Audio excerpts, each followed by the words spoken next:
राज्यामध्ये आज सर्वदूर पाऊस कोसळतोय। मराठवाड्यामध्ये मोठ्या प्रमाणावर पाऊस होतोय। मुंबईची जवळपास तुंबई झालेली आहे। मुंबईमधल्या अनेक शाळा आज दुपारच्या सत्रामध्ये ज्या भरणार होत्या त्या बंद ठेवण्यात आलेल्या आहेत।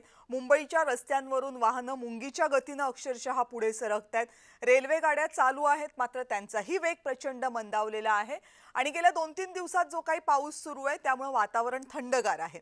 खरं तर हा श्रावणातला पाऊस आहे, त्यामुळे पावसाचा जोर ही संततधार पाऊस ज्याला आपण म्हणू शकतो असा आहे। त्यामुळे सगळेजण या पावसाचा जर वाहतुकीचा मंदावलेला वेग सोडला तर बऱ्यापैकी आनंद सुद्धा घेताना दिसतात।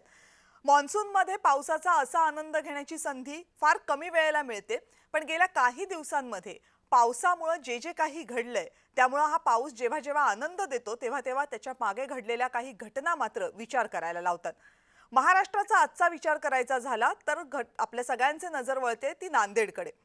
नांदेडमधल्या मुखेड तालुक्यामध्ये प्रचंड पाऊस झालाय काल रात्री। इतका पाऊस झाला काल की इथली जवळपास 7-8 गावं ही पाण्यामध्ये अक्षरशः बुडून गेलेली आहेत। अनेक लोकांना रेस्क्यू करावं लागलं। विचार करा, मराठवाड्याचा भाग, मराठवाड्यामध्ये मुळातच पावसाचं प्रमाण कमी असतं।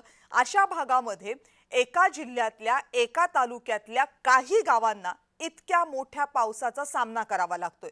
पाऊस इतका जास्त झाला, पाणी इतकं वाढलं की घरदारं तर बुडलीच बुडली, पण गाड्या सुद्धा पाण्यामध्ये तरंगायला लागला। इतकं झालं की त्याच्यानंतर एनडीआरएफला बोलवावं लागलं आणि अनेक लोकांना रेस्क्यू करून बोटीच्या साहाय्याने बाहेर काढावं लागलं।